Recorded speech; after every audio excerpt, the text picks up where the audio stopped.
my name is Erica Andreozzi of Beats That Set My Pulse here in Beta Wave Studios. And I have as my third guest, it's an honor, Alicia Blue. Thank you for having me. Of course. I'm so excited. It's been a long time. I know. It's there's this little thing called a pandemic. Yeah. I was just thinking the last time I've seen you on stage was when you joined Lauren Ruth Ward and Chris at Pappy and Harriet's for the song, I'm losing it. It was, I think it was a few songs, but the one that you, oh my gosh, I had this written down. I know there was Must Be Nice. Oh, Real Life for the most part. Yeah, exactly. Yeah. And that was so cool to see you guys up there and do sort of this collaborative version. And love singing with Lauren. Yeah. Does Pappy sort of have a special place in your heart? Does one day you want to sort of headline that place? I mean, I would love to play at Pappy's.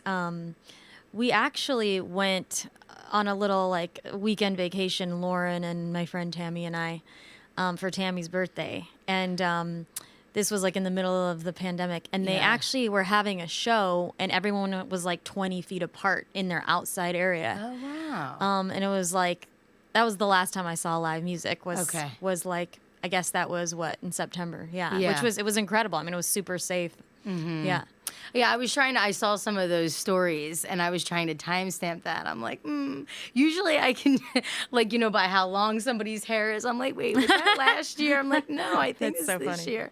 That's so cool. Yeah, I've heard that they were starting to open up. In fact, Chris Robinson was supposed to play, I think in September, but then they canceled it. But I think, even the opportunity for local music to be able to play there is great. It was really great. Awesome. Yeah. Really nice. Yeah. And then just a few days before that, you did the duos at the Standard, and you and Sean Fleming played. And that was really so much cool. fun. How did you choose that song? Well, Sean and I Sean and I had learned that. Okay. We had always talked about we should sing this together. Yeah. And then he sang it with me at the Love Song Bar when I released Magma last year. Last March. And then Valita, who runs Desert Nights, I have no idea how, but I just got an email and was like, you and Sean singing on the Valentine's show, and that's how that happened. Islands in the Stream, that's right. Yeah. That's the one. Yeah. Yeah, and you might have played that. So I remember for your birthday, you had that gathering. It was at Angeles Crest in Angeles National just Forest. Right up here. Yeah, actually. and I think you might have practiced it there, and I was just blown away. And I was like, it's such a cute duo, and I think your vocal harmonies work really well. Thank you. Sean's obviously a buddy of mine. I think he's incredibly talented. Yeah, maybe in the future it could be something that's recorded. You think, or I mean, Sean is a special artist, and I know that he's working on some stuff now, and I can't wait to hear it. Yeah. But that night, it was so incredible to see some of the collaborations. Yeah. I remember Doe Paro and My Manser. That was unbelievable. That was incredible. And then, of course, Chris and Lauren singing You're the One That I Want. Oh, yeah. Amazing. And then Under Pressure, LP and Lauren. That was just ridiculous. So I think that's something so special about Los Angeles that I didn't really witness in different cities that I lived. Maybe I wasn't looking in the right places, but having really given the San Francisco music scene a run, London, also Melbourne in Australia, I was there, I don't know, half a year, but the other cities I gave a really good run. And I don't feel like things such as the Desert Nights, that stuff didn't happen. Crazy. We're very lucky. I know. And that's every Wednesday night, or it's every Wednesday. Now it's every Wednesday on Instagram Live. Okay. Yeah. But Valita, I mean, she was key in sort of putting that together. Oh, yeah. It's a little bit snobby when I say this, but I'm like, oh, it's so far. It's really not. But it's like, I'm so used to living in Echo Park. Oh, the West Side. It's a bitch. I always think sort of, it's like the Roxy and the Troubadour, if you look longitudinally how they line up, it's like anything west of that really doesn't exists. I hate to say it, but Totally. so I'm like, all right, it's if I'm driving to another state, but no, I'm silly. Spoiled being in Los Angeles in that regard, but but that's really cool. And I mean, other things that are unique. I know. Was it Silver Lake Sessions and Treehouse? Those were other places where you sort of found footing, right? Yeah, not Silver Lake Sessions, Treehouse and So Far Sounds. So Far Sounds. Yeah, okay. I really was able to. I mean, I guess I would say get my chops together. I really got started with them, singing my songs, and having an audience, like a really attentive audience to listen to the songs was a true blessing from both of them. Yeah. And Treehouse is also with your release of your debut album. I know that was through Treehouse, right? Oh, yeah. Yeah, and I remember I was away. I'm pretty sure I was in Colorado or whatnot for work, and I was cringing that I had to miss it. It's like, oh no. But that looked really lovely. It was a really magical night. Yeah. Yeah. It was very, very amazing. And you had they just put it together so well. Yeah. Nice. I was gonna say, and I know you had some footage as well. So was somebody capturing all of it? Tammy, my friend, who's Okay. who's a photographer. She's incredible. She really caught some cool video footage. Yeah. Awesome. Yeah. I was gonna say, just speaking of Tammy, I mean, I feel like since the first time I met you, and I believe it was Love Song Bar, either like June of 2018. I think that's probably, or maybe July 2018. But Gary and I remember were like, whoa, we were really blown away. And Gary Kenny of LA Music Scene on Instagram. I need to remember to say people's full names because not everybody knows who we're talking about.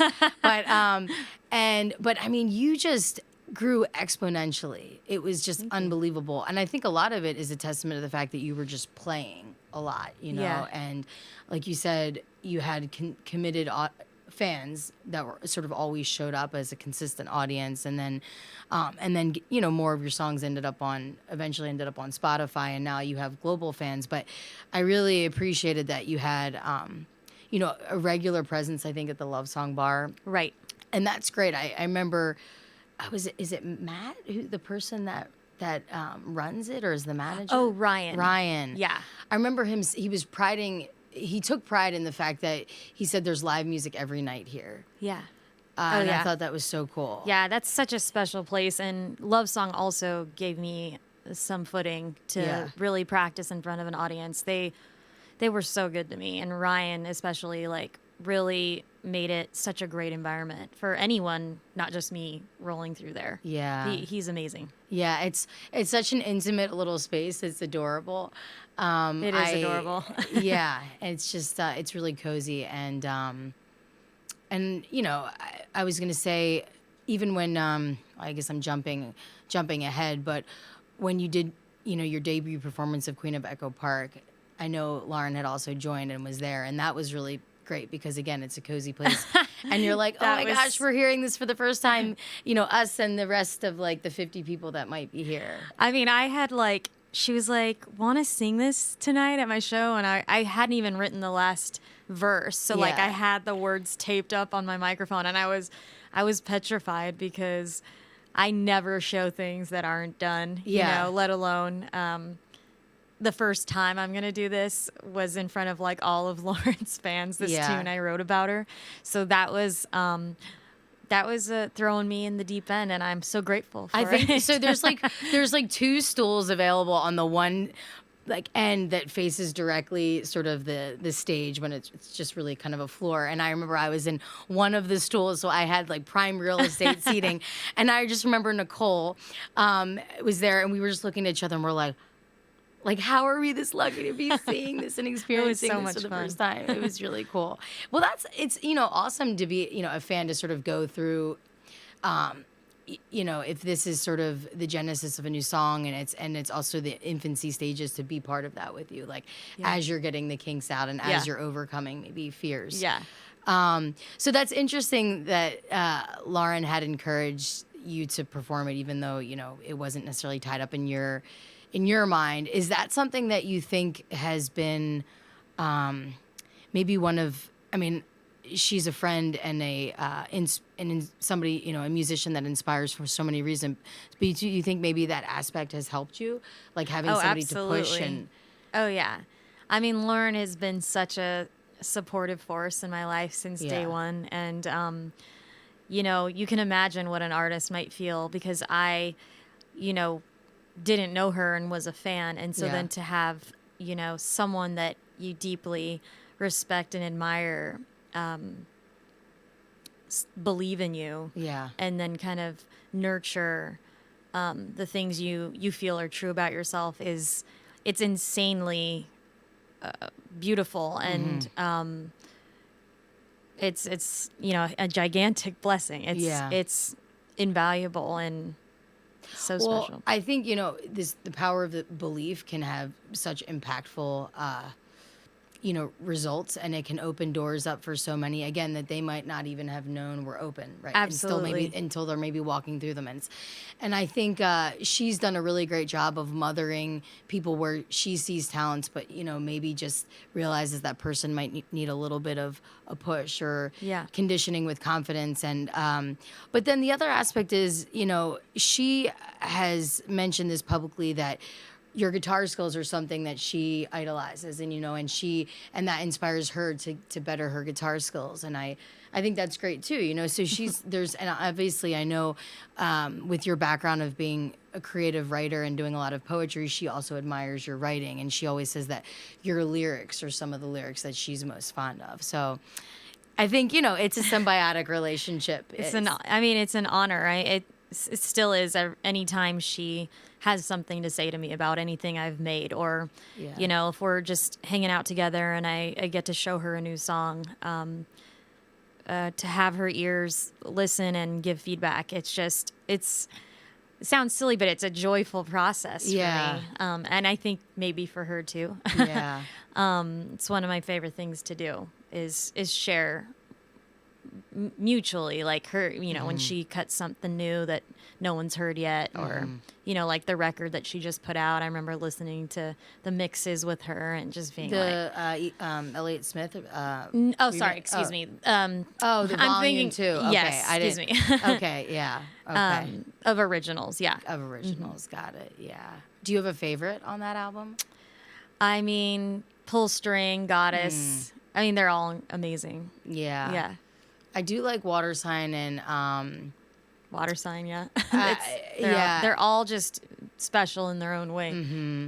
And then Must Be Nice, of course, was just so perfect. I know, for the it's political, really perfect right now. Sort of tension, kind of turmoil that we were in. I mean, maybe we're slightly out of now, but there's still a lot of work to do, like I was saying earlier. But that, I don't know, I just feel like the lyrics are so like cunning, and like they're such jabs, and but it's like verbal jabs, and I love that. And she always sort of embodies this sense of strength. And I think where you really shine in that aspect of strength, at least from your earlier songs, or a song that I first ever saw you play was Incognito. Right.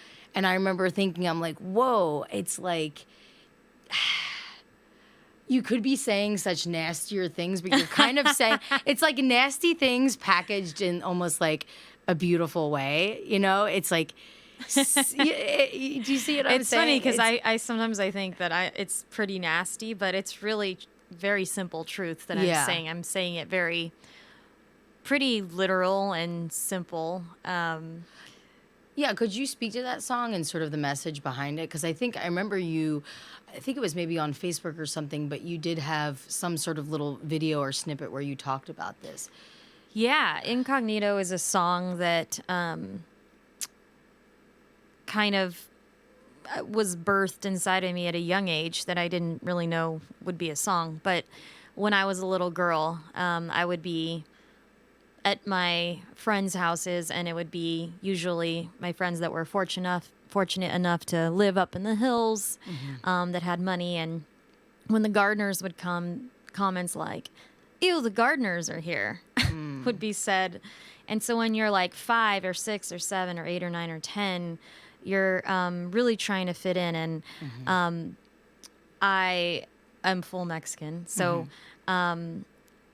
though many times friends or friends' parents didn't know that about me. Yeah. And I would just hear these things. And of course, I didn't at the time have the courage to say, hey, like, that's shitty, you know? I wanted to still be with my friend and be in harmony with them. So, of course, as I got older, that resentment just bubbled to the surface. Yeah, and it erupted like magma.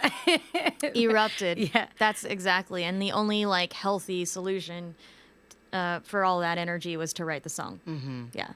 That's awesome. Yeah, because at the end of the day, these are not bad people. Yeah. Actually, I mean, these are humans conditioned on fallacies. So, although what's really terrible is the beliefs they've been given. Yeah, It's almost, somebody listening to the lyrics intently would say, oh, wow, like, yeah, I've heard people do that, or like I've done that. Or like I've done that. Yeah, I've had somebody come up to me and be like, "Whoa, I've," and I love that. Like I'm interested in that conversation. I think that's what it's all about. It's a call out. It's and even if people wouldn't openly admit to that, they're admitting it to themselves, and hopefully it will change people's behaviors moving forward. So Totally. it's kind of this, in a way, kind of inconspicuous weapon. Totally. Because it's, it's like, or whatever, something. It's like disguised learning. Disguised. It's, yeah, exactly. And people, realizing, like, shame on me, I will never do that again, and I, but yeah, I thought that was so beautiful and so creative and clever. So, Thank you. yeah, so kind of a likening to it must be nice, but it's a little bit more subtle. And, is that It's a little something- more cryptic. Yeah. Yeah. Is that something that, your family members have embraced, or? That's a great question. Some have embraced it, and some have not had a comment. Got it. Okay. Okay. All right. Yeah, and I know, and so sort of speaking of your Mexican heritage, I know you stay with your grandmother. You live with your. I actually don't anymore, but I had Oh. been to make that record, Okay. Bravebird. Okay. All Yeah. right. And was that, just should I say, her presence and being around her, had that influence or maybe awakened some of the heritage that maybe? That's a great question. My grandmother is not from Mexico. Her mother's mother is. So Okay. she's like, it's like generation and generation. Okay. My father is from Mexico. Ah, okay. So of course, like culturally, there's, Mexican American traditions that are observed. But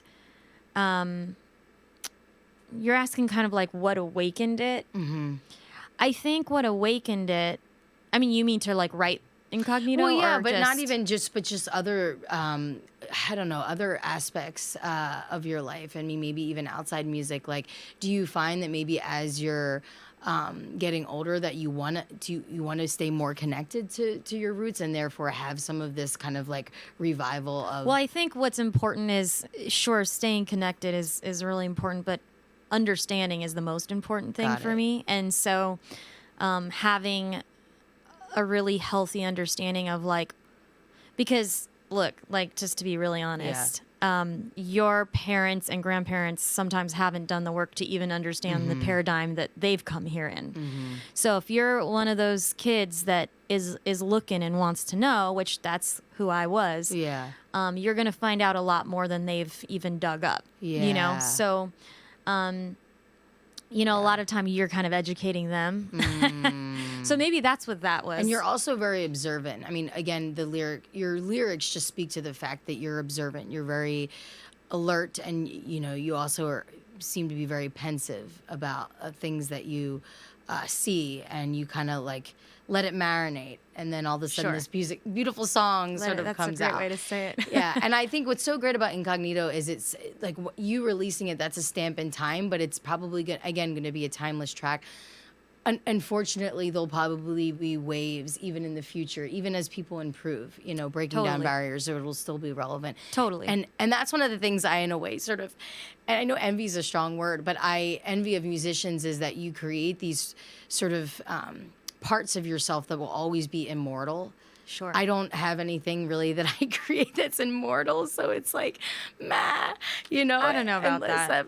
Well, and it's just, but that's so nice. It's almost like reduces the pressure, because it's like that will always exist as a part of your statement, even if somehow down the line, you might have like forgotten how passionate you were about a certain topic or whatnot. You're like, oh, well, I have a remnant of myself, speaking to that topic, and that will always exist. Like nobody can ever take that away from you. It's true. I mean, especially Incognito was actually not easy to write. I wasn't sure how that if I would want to sing about that for forever, because it is a protest song. But I'm going to Nashville on Saturday, That's right. and it's going to be in my set, even though, the live shows aren't really happening, but I'll be playing for like a few people and like private, socially distanced things. And Incognito is back in the set. Awesome. For a few reasons. Yeah. I guess as a tangent, first of all, I wish I had friends in Nashville that I could, sort of inform about this or broadcast this. I don't. And actually, interestingly, that's one city I've never been to. And being a music lover, people are like, shame on you. But yeah, You'll think get that's there. I think that's such a perfect environment for your style of music as well. And but will it be your first time? So I had gone 5 years ago. I was just a baby, didn't know what I was doing. Yeah. But it will be my first time really with my own songs, like showing humans what I do. Yeah. Because I hadn't had it 5 years ago. I didn't have anything to show. I know, just even within the last 2.5 years, since I moved here, like I said, it's just sort of escalated. Your stage presence, everything that you came up with. I mean, it's wow. Thank you. Yeah, I was gonna say, do you have merch? I don't at the moment. Okay, because that's one thing where it's like I would love to sport around your merch, and during these quarantine times, I feel like I'm wearing more T-shirts than I ever worn. As soon as I get some, though, you'll have the first pick. Awesome, very nice. Well, that's really exciting. Do you have any music kind of I don't know, friends or people there that are gonna come and show and? Yeah, I have like 3 writing sessions set up with some writer producers, and then I'm going to. I'm not sure if I'm allowed to say this, but I'm going to say it. Okay. I'm gonna, because I don't know like what the show thing is, but I'm gonna go see Lucinda Williams. Oh. Yeah, at like a private event, and I'm so elated. Is about amazing. I can't wait. Wow. How did that come about? My manager. Got it. Yes. Wow. Yes. So that's going to be an honor to witness. I don't know if you're also able to speak to this, but it just made me recalled the memory of you saying that you were working on a cover for like a John Mayer. Oh, yeah. Yeah, that's still like in the oven for a lot of reasons. Yeah. Okay. Because of producer thing. Yeah. That's a big not deal, my producer, though. but the like executive that reached out to me. Yeah, but that's a big deal. That's wow. That's really awesome. Very cool. How did you pick your manager? It was actually a really divine. We both laugh about it because I was so. Long story short, I had gone. This is so like 2020, but I went on Instagram.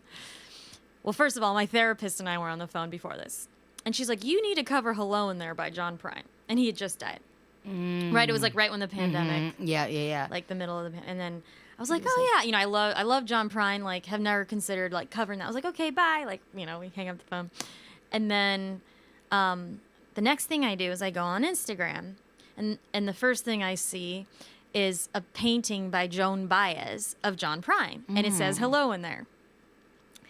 And then I'm like, huh, weird. Okay, Yeah. that's weird. And then I scroll a little bit. And you're a big fan of her, from what I understand, right? Oh, Or- Joan, yeah, huge. And so then I scroll a little more, and then this artist I had done a show with a year ago at Treehouse. He was like, some really good news he was announcing, and I was so proud of him. I remember when I did the show with him, I was like, I hope he really like is wildly successful. Like he's a Who is talent. this? His name's Toby. He's a rapper. Okay. And I remember just remembering he was special. Yeah. And so I see this like great thing, and he's like shouting out his manager, and I was like, oh, who's Toby's manager? And I click on like the link on Instagram, and the first thing is a picture of John Prine that says hello in there, and I was like, okay, like I hear the universe. And like so long story short, it's so not like me, because I'm like, whatever, I don't want to go too deep into it, but I reached out to him, sent him my music, and then we had a slew of emails back and forth, meetings, I performed, like, and then here I am. So he had never seen you live prior to... Not until I performed in front of him. Okay. Yeah. But I mean, he had seen, none like, of your listened to sort my of music. more official shows pre-pandemic, he had never seen He you didn't, live. no, he had never, Wow. I didn't know who he, I mean, I researched him, which is Yeah. the only reason I even reached out in the Yeah. first place. And I loved like what he was all about. And yeah. Does he manage artists of different genres? Because you said Totally Toby was different. more... Yep, like exactly. hip-hop or He has rap? he has like some artists in Nashville that do Okay. kind of like a folk rock world. He manages Thievery Corporation, who are a whole other world. Yeah. Wow. Toby, and now Alicia That's Blue. so cool.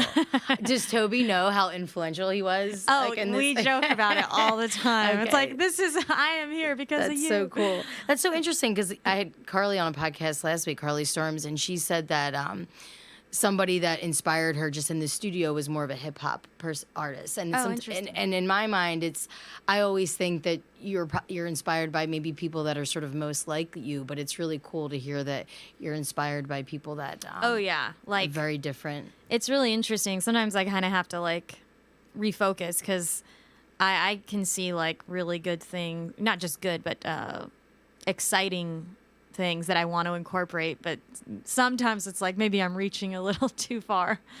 But I always try, and then we like wait and see if it works out. But yeah. That's awesome. Well, that's great, because I guess everything before you were the one that was booking everything, and and that's a lot of work. And then it's crazy to have someone on your side that way. But it's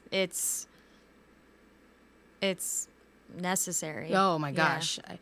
Yeah. I mean, I guess the way I look at it is you have more time to do what you actually love to do. That's unless, all any artist reaching out to wants. people and emails and booking it's something you enjoy. I mean, like Lauren's amazing at the business side of her career. Like, I try to have 1/8 of her energy on my end. Like, I dream to have that. And she's like an incredible artist. So like, I don't know how she does it. Well, I think with some people, this sense of getting things done. There's like dopamine release. Here I am with the neuroscience, but it's like this reward system, and then you find that you have more energy to do other things that might be harder. So, but you're still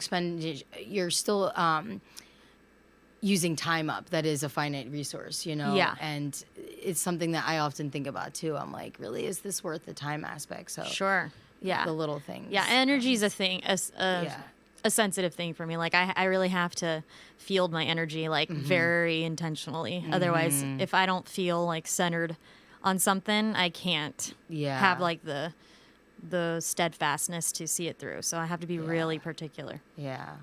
Wow, that's really cool.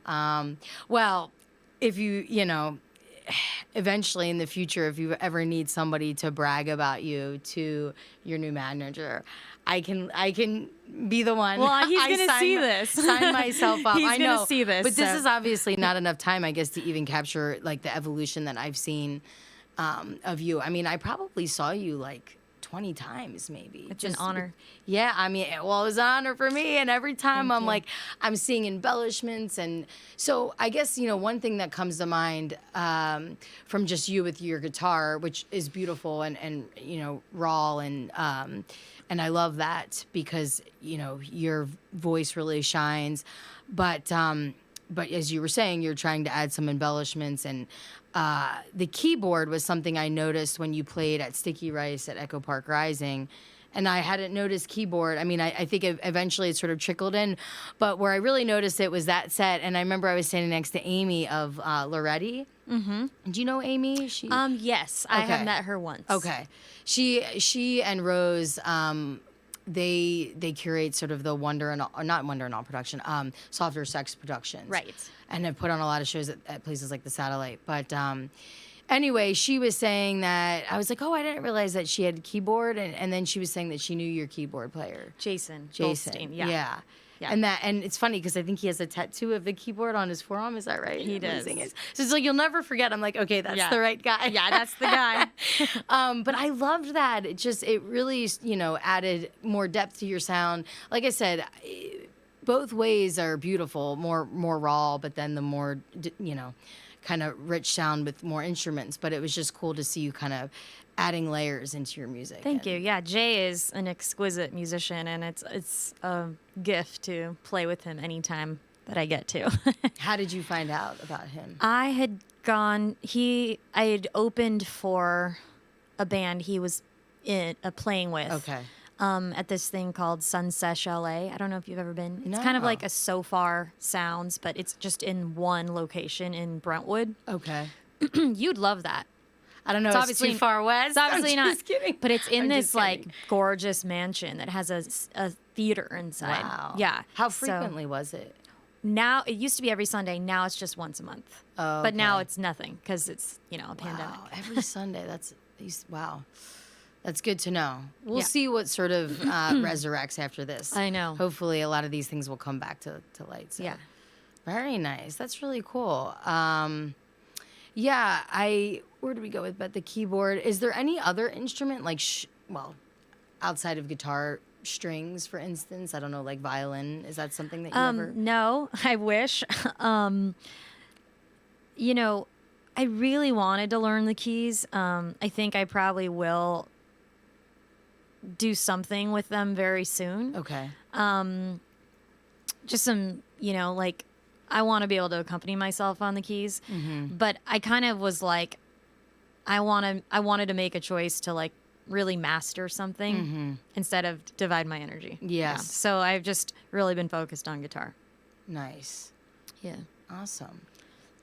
Yeah, because I guess sometimes, people learn keys and then they learn guitar. And so when did you pick up guitar? I got my first guitar 10 years ago. Okay. But I didn't play it really till maybe 6 years ago. And then I got serious about it like 4 years ago. Yeah. So a few questions arise. I know you're a big Bob Dylan fan, and I'm sure, there's ways that you can learn guitar through covers, but what other, techniques did you have to really, to really sort of have it kind of stick and solidify? Guitar? And, everything to crystallize. Like, did you have friends that also helped, or? I had one person that was really influential. So when I got my first guitar, I got it. So I lived above Harvard and Stone. I think you might know this. I don't know if you know this. No, I didn't know that. Yeah, but it wasn't. It was like Harvard and Stone was like just opening, and so I was eating at the Thai restaurant right downstairs, and this woman would sing at this restaurant, and it was like Joni Mitchell covers, and it was a Thai woman. Joni Mitchell covers, Carole King, James Taylor, and she was an exquisite She played like James Taylor. Wow. And so I don't know if you know, but I had this soul singer was my mentor at the time, Malcolm. And he was like, you should, ask her how she plays so good. Because, I was like, I want to learn guitar. I didn't have a guitar yet. And then so of course on her break, I ask her, and she can barely speak English, yet she's singing these songs in perfect English. Oh, wow. And so her name's Nong, Nong. And so she basically became my guitar mentor, like took me to get my first guitar. So now the level I'm playing at is basically probably like her style, if I were to be honest. I can't quite remember. It's been like 10 years, but the little things she showed me, I'm probably more in that direction. When was the last time you've had an interaction? She moved back to Thailand. I mean, I probably haven't seen her we probably were only spending time together for a year and a half. So, okay. All right. Darn. Otherwise, feel like, everything I had to I don't learn know. myself. I'm, unless you've already sent her one, but I'm tempted to send her a video of you. I think she's been my friend on Facebook. Okay. And So she's seen.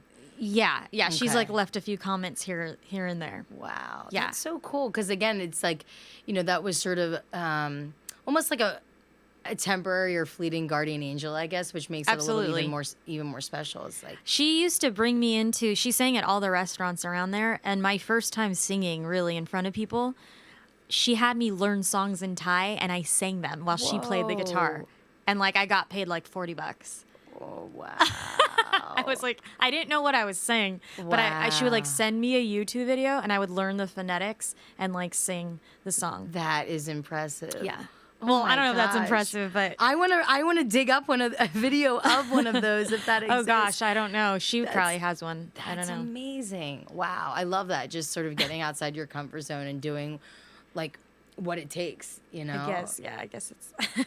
Speaking of, so are you fluent in Spanish? Oh no, I'm not. I have Okay. pretty good pronunciation, Okay.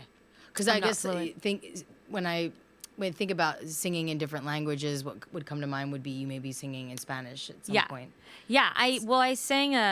It's really not a Linda Ronstadt cover, but I sang the song Por un Amor, which I know because of Linda Ronstadt. Okay. That's on the first EP. Okay. But I can understand, but I would not call myself fluent. My conjugation is terrible. Okay. Yeah. Okay. I could sing some songs, but Okay. Okay. Nice. Yeah. Very cool. I love that. I guess I want to just go back to you had mentioned Tammy, and I know she's also been somebody that has been a real rock for you and sort of soundboard and Totally. And what's great is that both of your crafts, I think, have again sort of escalated exponentially, almost kind of in parallel, because I think a lot of the photos that she took of you as you were gaining more traction, people are like, whoa, these photos are really good. Like, I want this photographer. Right. And so it was kind of this symbiotic relationship.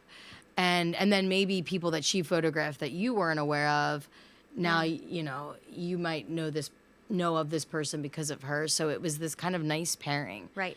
Yeah. Yeah. Tammy, it's been a blessing to grow with her. She's been an amazing friend of all friends. Like, it's incredible. And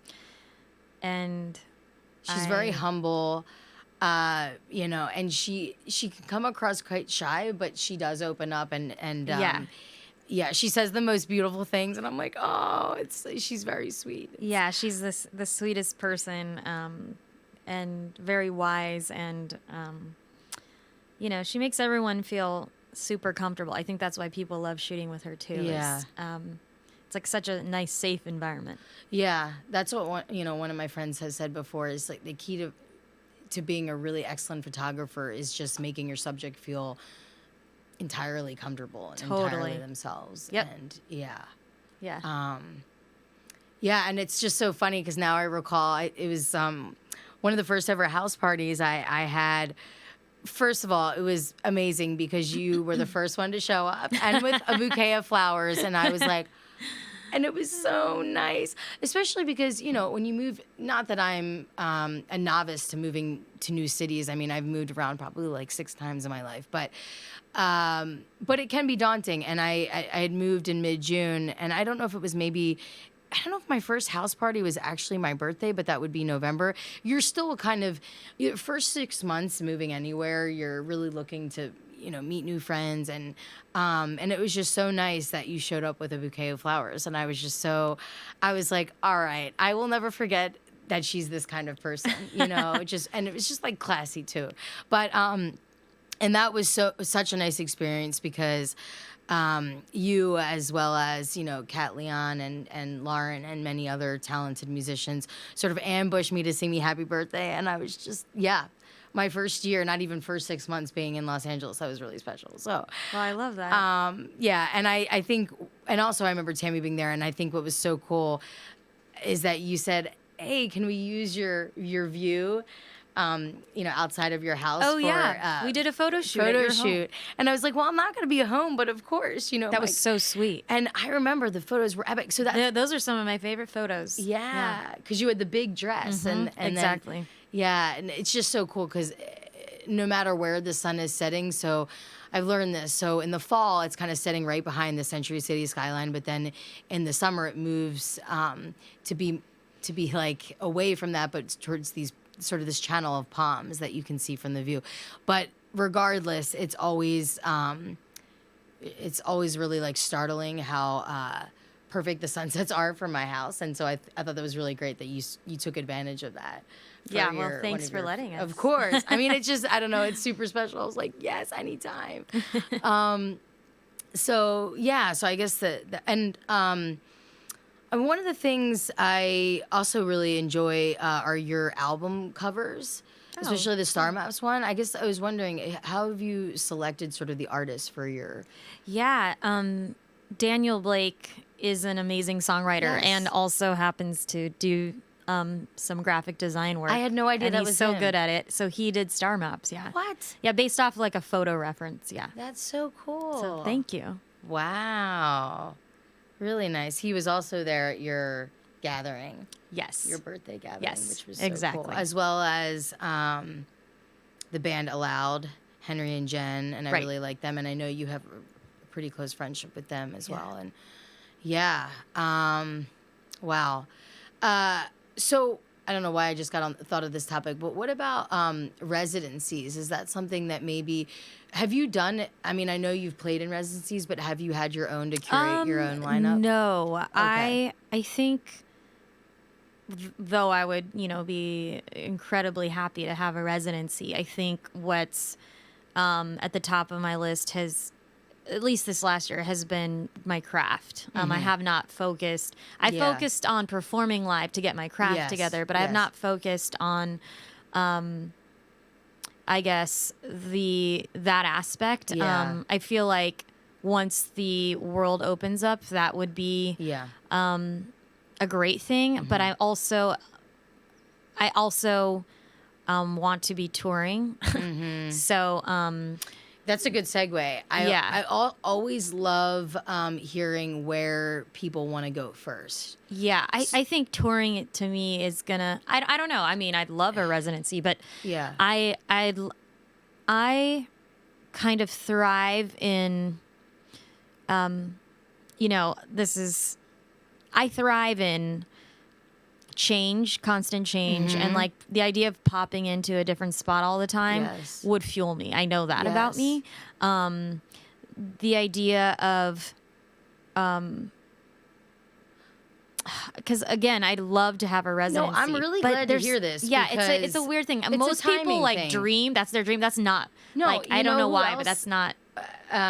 Kat Leon of Holy Wars is also like, I could take it or leave it. It's nothing that I really care I so don't much want to about. sound ungrateful, but I know Chris Has to Swim he said that to get a residency at the Echo, for him it felt like graduating. I remember he always uses the visual of like the tassel. And I don't think of it that way. Yeah. So, some people do, some people don't. But I know, and I love that you emphasize this sort of wanderlust in you, because I very much have that too. I mean, again, as I was mentioning, moving different places, because I feel there's so much to learn from when you're put in different comfort zones about yourself, but then also so much to learn from others that are in these like, far corners of the earth. And I don't, it means a lot and it doesn't mean a lot. Like one of my favorite bands is Haim, and they dreamed to have a residency at the Echo, and they wouldn't book them, and now they're like one of the biggest bands on planet Earth. Then they're like signed to Atlantic. So it's like that's why for me I've been careful not to place too much importance on being popular versus what's is great inside and of you. and also what is probably more lucrative for long-term success. Absolutely. And just because your music might not pop in this city, but it's like gonna pop in Nashville or New York, like yeah. And if it's gonna pop in the city you're in, you'll see it. It'll start popping. Well, and the city that we're in is pretty much the center of the universe. Tis true. So I think this is something that I've even recognized about myself. It's like, oh my gosh, there's everything here. Like, why do I need to go outside the city? And then I'm like, no, Erica, like, get back to reality. Think about your experiences in London where you've traveled to a lot of different countries and whatnot, and all of the richness that it brought you. So it's really, it's almost difficult in Los Angeles because there is a lot of diversity and there's so much talent and so saturated, and you almost have to like work to get out of this bubble, whereas there's some people that there are no opportunities in their hometown, so the only way that they see is out, right. Almost kind of like it's just by force, there's no other choice, and I think it's so I really like that you're gonna sort of work to stay committed to that touring, kind of. And I mean, again, like, if a residency was offered to me, I would trust that they're offering it for a reason, and I would, work my ass off to show up for that. I mean, I just kind of trust where it's leading. Yeah. And I think also, the touring is you're going to see, you might already have so many fans that know every lyric to your song when you show up. Sure. But then also people it's probably, this beautiful experience to see somebody, and I'm sure you could see it because you're looking at all the people in front of you where somebody just seems really enamored, and they're seeing you for the first time and then meeting all of those people.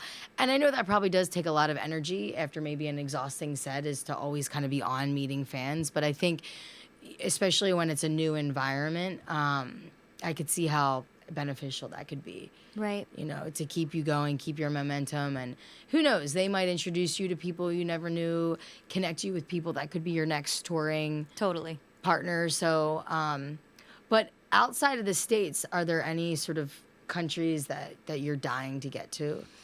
I mean, all of them, but I think London would be great. I think that I have a good feeling about it.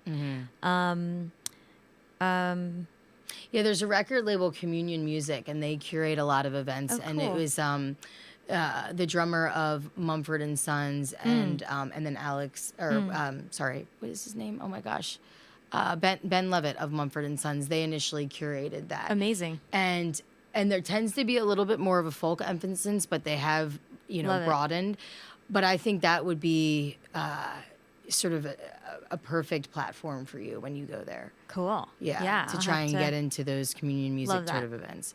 And I can always help in that regard. I'd love that. Yeah. That'd be amazing. Yeah. I think, and then Laura Marling, have you listened to her stuff ever? Yes, but not, like, I would have to go back. Okay. Yeah. Okay. Because it's funny, she was sort of what people deemed was the kind of Joni Mitchell of, and she really sort of sprung up when kind of around the time that Mumford and Sons sprung up. But she then ended up moving to Silver Lake, and I think was in Silver Lake for maybe like 2.5 years. That sort of boggled my mind that she moved. But again, I think there were a lot of learning she had, and it's this whole idea of why going outside of your comfort zone is beneficial as a musician, as for anyone in general. But totally. But she is somebody that I think you'd really enjoy, and I see a lot of similarities and parallels. Cool. Yeah. I'll give it a more in-depth review. Yeah. And I mean, there's, many of her songs, again, there tend to be elements of like, feminism, and then aspects around, like we were saying, sort of those silent protests or hidden protests. And yeah, but then there's also really great opportunities in terms of festivals, like the Great Escape Music Festival, which is kind of like a mini South by, but it's in Brighton, and it's about an hour train ride from London, and it's on the water, and a lot of representation of different countries. Oh, cool. So, yeah, I would love that. Well, I really love that you have the travel bug. I guess that was something I didn't necessarily realize about you. So, very cool. Awesome. I guess, sorry, I'm seeing now, because I had mentioned the Joni Mitchell and newer artists. I guess we were just talking about this before the camera was rolling. Andera, you really, really liked. Oh, yeah. And, Yeah, I'm a huge fan. Yeah. So one of the things, we were saying we admired the album that he wrote during COVID times. Is there a song that you feel would be erupting out of you kind of in response to this pandemic, or? Well, I have one that started just before the pandemic, and it felt, it feels politically relevant, and we finished producing it towards the end of the pandemic, or excuse me, not the end of the pandemic, but when things started opening up again. Okay. Excuse me. So there's a wrong, lot of different ways. Yeah, It's you know like what I the mean. fact that we but it even was know- like can't leave your house, and then like Yeah.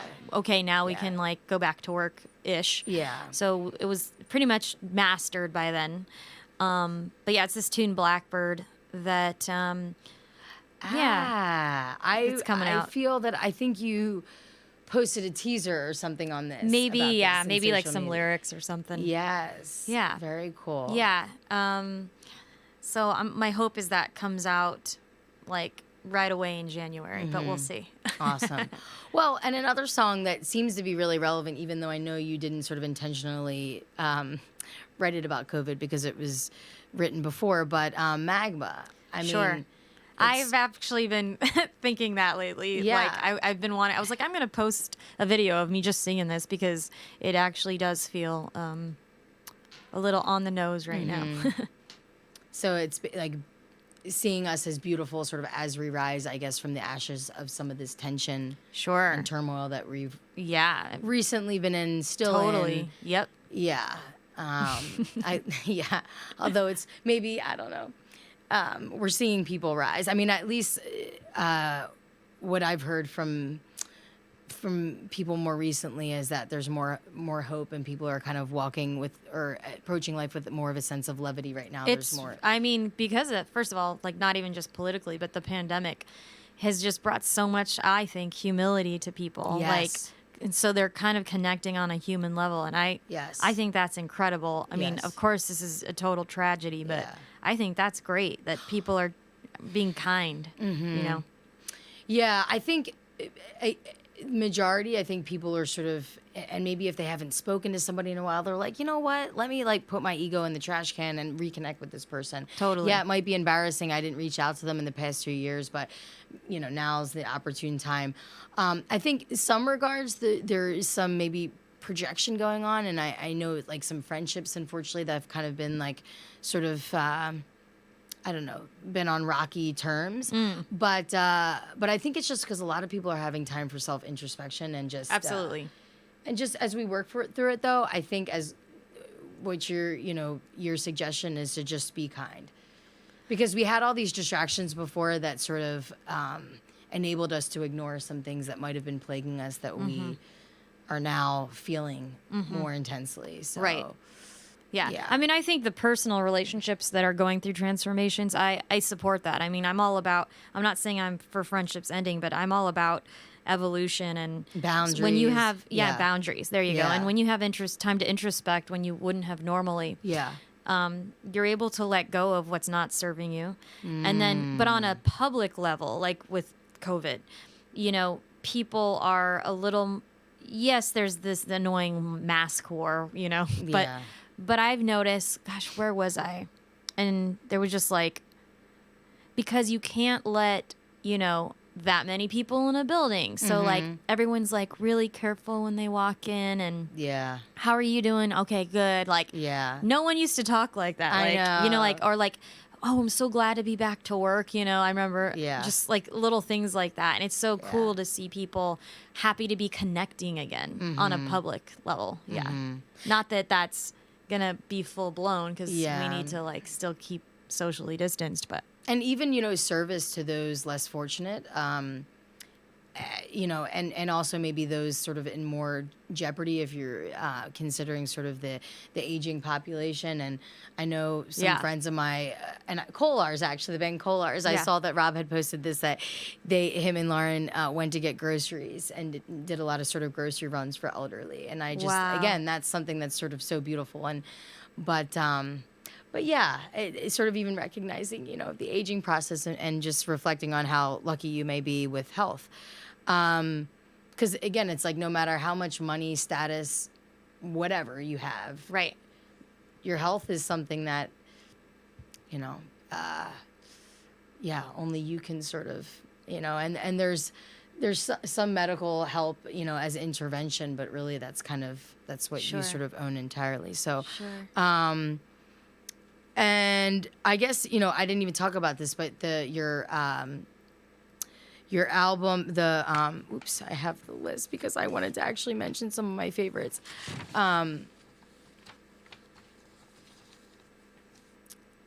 So your album, Bravebird, and you're mentioning a song that's coming. Oh yeah, it's called The single that's coming out is called Blackbird. Okay. But there's an album that came out in April that's called Bravebird. I was thinking to myself, too much birds. I don't know what's going on with me. I know. But I know you I think birds are something I've seen you, post pictures about. And yeah, I mean, I think everyone probably likes birds. I don't know. It's not that I don't like birds. Of course I like them, but there's an interesting one of my favorite movies is Birdman of Alcatraz, starring Burt Lancaster. But there's a nice like cage freedom metaphor that I've always been slightly obsessed with. Yeah. I had a friend once tell me, they say, Erica, you're like a bird that can't be caged. Even if you were caged, you'd make that cage take flight. And I was like, whoa. That's how your pup is out there. I know. She's going to take that table with her. I'm like, oh my gosh. That's gorgeous. I like that. Yeah, I really like that too. Thank you. I appreciate that. She's not a musician, so I'm pretty sure if you ever wanted to use that as a line in a song, she'd be okay with it. I love that. But I do like also love that visual as well. But with Bravebird, which came out April 29th, 2020. So yes, so like you said, smack dab in the middle of the pandemic. Right. But I love, that you still went ahead with releasing it because all the build up, some of the songs people had already heard live, and it was just, it's one of these things like for you, it's ready, and it doesn't mean that when things open up again, you can't be using that almost as like your release. Right. Yeah. But the joke, Inside With You, and I remember when I first heard you play Inside With You, and I don't know if the first time that you told me sort of maybe some of the meaning behind it was at Chris Lazer's this showcase that he had for his mom, for the cancer that she was going through, and I thought it was so beautiful. Again, the artist that he selected for that, and that was such a beautiful show. But I remember you saying that this. Oh no, I remember when you said we were next to each other on stools. I think in the Love Song bar when you told me this. You said it was about dating a younger man, right? Right. Yeah. But I love that song. And Blind Spot. I mean, they're all amazing. Bloodletting is really interesting, and Queen of Echo Park was the first, fan, prime real estate to ever hear that play to a public audience. All That My Love is amazing. Again, all these, I'm just like some of them that really, when I first listened to the record, what really kind of spoke to me. And then Star Maps, and I remember Star Maps, from what I recall, you said that was one that was pretty quick to write. Like it was very you went in the studio and it was only a few hours. Yeah, exactly. Wow. Yeah. That's wow. Yeah. Yeah. Which ones might have been longer, sort of opposite of?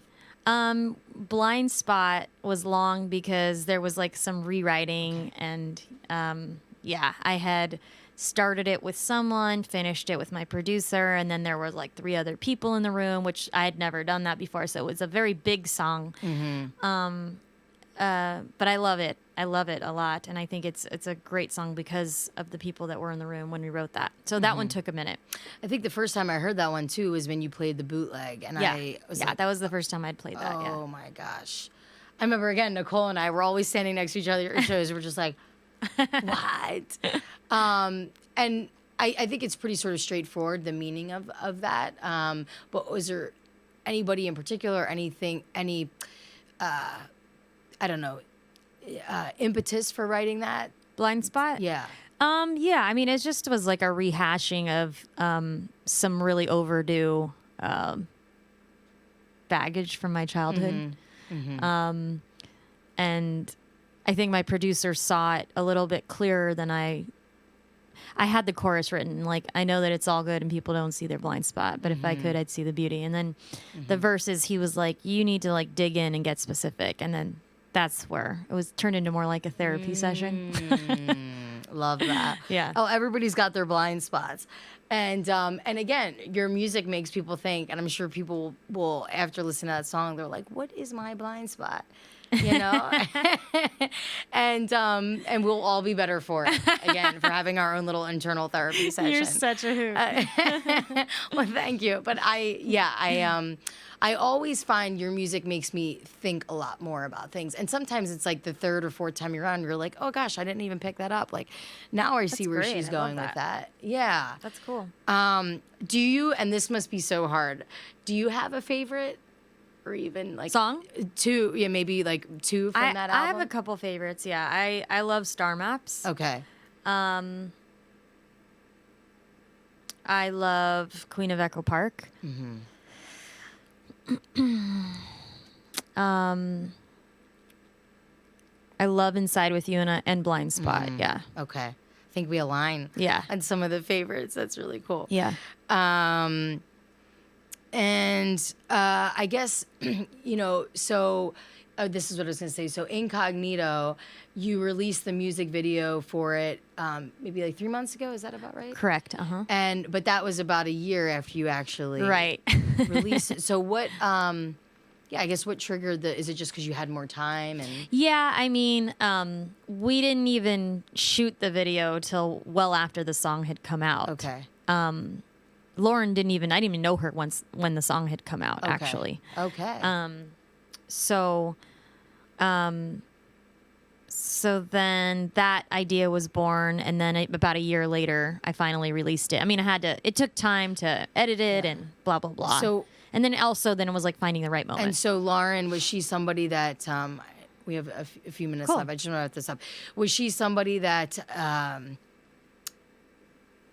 introduced you to Tess's work? Yeah. Okay. That's why Tess was on board. Lauren was like, this will be a great human for this. Okay. Yeah. Okay. Really nice. It was beautiful. And I'm always amazed the creativity behind music videos, because it's like you only get a finite amount of footage to really be able to sort of totally. get your point across. And Lauren and Tess and Tammy, Tammy was just also assisting Lauren and Tess, and that was actually Tammy's little sister who starred in it. Very but nice. they were all just amazing. I mean, they made it so easy for me to do that. I mean, Lauren just spearheaded it. Awesome. And just, I guess one last question. Do you have any music videos in the works? I have one that's done. Okay. That Zoe. I don't know if you know the photographer Zoe. Yeah, I've seen her at a lot of Lauren's shows.